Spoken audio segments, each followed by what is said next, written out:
Hi, yearbook journalists. This is Mr. Hanley. Some of you guys remember me from HSJIs in the past. I'm the yearbook advisor at Southport High School in Indianapolis, and it's, I think, my third or fourth year at HSJI. I'm super excited that we get to work with you. I know it's online, and to be frank with you, online stuff sucks. I've looked at my computer way too much. I know you have too. I wish we were in person. Those of you who are returning next year to staffs, sign up for HSJI, come to IU's campus in summer 2021. I promise we'll be there for you, and I look forward to seeing you there. Congratulations on making it through the first 2 days. You've done some work on theme development. You've looked at some great design ideas. Our goal is to build a 3-day portfolio so that if you choose on that fourth day on Friday of this week to come back and talk to us, you can show us what you've done to get a start for your 2021 yearbook.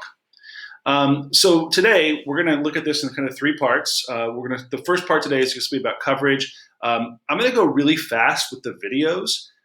You can go back and click on these PowerPoints because I'll post them into Canvas, into your course site. So you can go back and look at these at your own pace. But I'll go fast with the videos because I want to make sure that I don't waste a lot of your time, that you have other time to work on your own things today. This is not just about looking at a video. So let's start off talking about organization of your book, right? Coverage part 1. Some of you have traditional sections. We'll talk about those look like in just a second. Some of you have a chronological approach. Some of you have blended chronological and traditional sections, which is sort of what my school has done. And also, some of you have special themes. So kind of the first question we're going to talk about today is how will you organize your book? So to start with that, let's take a look at a really just sort of traditional organization here, a great yearbook from Stillwater High School in Minnesota. This one's called Visibly Different. There's the cover. And then I'll show you, here's their end sheet that has a table of contents on it. As you see on that, they're organized, right? Their sections are the really traditional yearbook sections: student life, academics, sports, clubs, reference. Nothing wrong with that. That works really well for lots of schools, lots of staffs like this organization. That's one way of doing it. It is going really slow. Here's what an inside spread looks like for traditional organization. Remind you, this is in Minnesota, so we have a boys hockey spread. Right, there's sort of like, if there's a sport, they get a spread. If there's a club, it gets a spread. That's how this is working with traditional organization. Here's another traditionally organized book, Tesoro High School from California. I wanted to show you this one because I really love how they, in their table of contents there on the right, we have lifestyles, clubs and academics, sports, people, and seniors. And they've put some sort of theme words to go with that, like united, dedicated, powerful, unique, and victorious. Again, I'm going to go really fast. So if you want to come back and take a look at these, please check out the PowerPoint that I'll post in the course as well. Again, their sports coverage looks like the previous book we just looked at in traditional coverage, right? There's going to be one spread for each sport. There's going to be one spread for each club. There's going to be a spread for maybe the English department, or however you want to do that. Now, here's a different way of looking at this. This is a chronological / traditional combination high school. Really like this yearbook. I think they did a great job with the rising eye and that graphic element. While this isn't a session on design, it's a session on organization. There's no shame in looking at some of these and saying, hey, I really like what they did there. I'm going to use ideas, right? It's not stealing, it's just borrowing. Use some of their ideas in my book this year as well. So here's theirs. We have summer and fall, we have winter, and then we have a couple sections that feel traditional to me, right? Like academics, organizations, portraits, reference, spring supplement. Very simple here. I don't know if this is their end sheet or maybe their first full spread of their yearbook, but this table of contents even includes some coverage, right? We have these quotes in here from students. Here's what the inside of that book looks like. Here we have a chronological traditional combination, right? We see on the right some a way to include a lot of people. This happens on every page of their yearbook on their folio.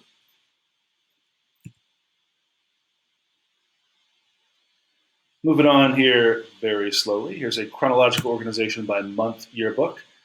This one's called 176 days. That must be the number of days they had in their school year. I wonder what that would look like in 2020, because I'm certain we hit 176 days at my school. This one is really straightforward, right? Their organization all the way through their yearbook is by month. What does that look like on the inside pages? Here is an example coming up. Obviously, lots of different content on one page. This is very modular, which I'm sure you talked about yesterday. You see in the bottom right, a mod on football. Bottom left, a mod on a pink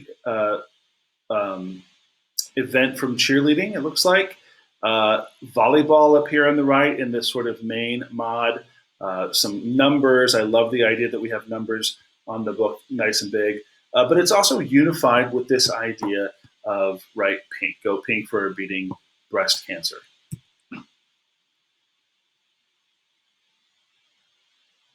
Moving on, here's another yearbook, chronological organization by topic for this one from Richardson High School. Love the circles. I think this is really subtle use of circles. Here's their table of contents. So you can see what they did.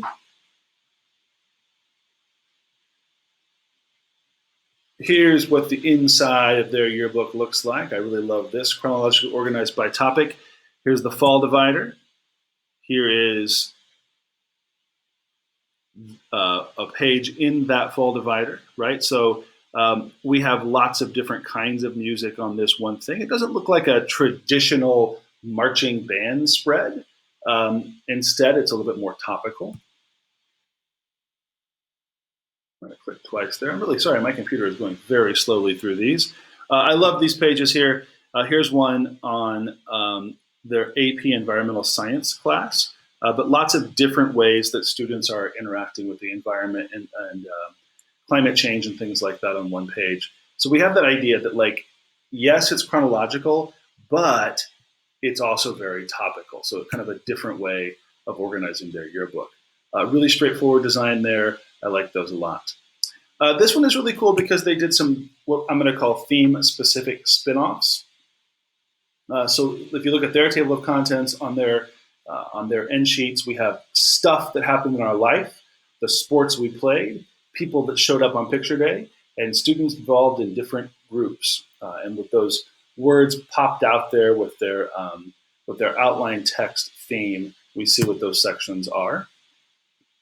And they carried that into the inside of their book with the graphic elements of those words that are outlined, and even in the headline package here under people on this divider page, seeing the whole word people is actually outlined as well. Also notice that they use the bump out there for their little marker.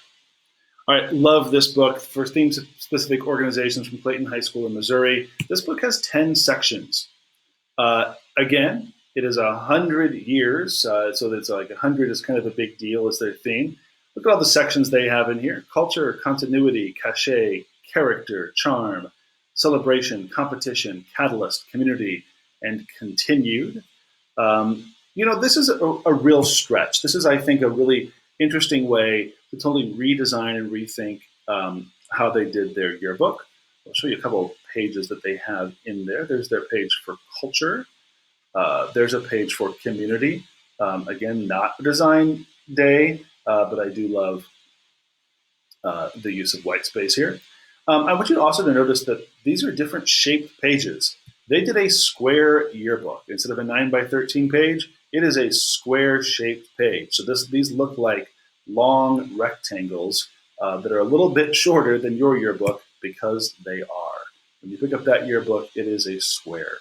A really super interesting way of doing that. And also very theme specific. Moving on here, talking about a couple more from Clayton High School, sorry.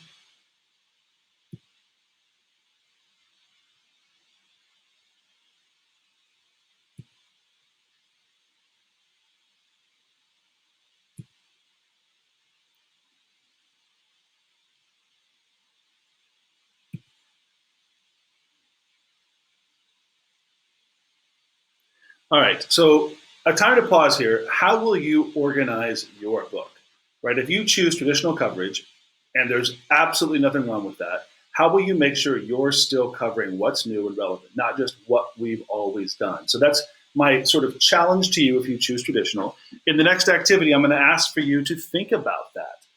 And when you pop back out into Canvas to do that activity, you're going to ask yourself, and if you're working with people, please talk to each other. What is the best way to organize your book? If you're going to try something different this year, this might be the year to try it. Um, if you do that traditional coverage, let me just show you one quick example here that I think was really, really well done. It's going really slow, and I'm sorry about that. I don't know why it is. Love this one. I can't pronounce the name of this high school from Minnesota. Wayzata, maybe? The Way We Live. I love this one. Also, it plays on the high school's name there with Way. You notice that there is the coordinates to their high school on the back cover of the book. That was really cool. I love the paint splash effect here, the really sort of messy design, but they do a great job. Here's their table of contents. It's traditional, but they do a great job in that traditional of making sure there's lots on the pages.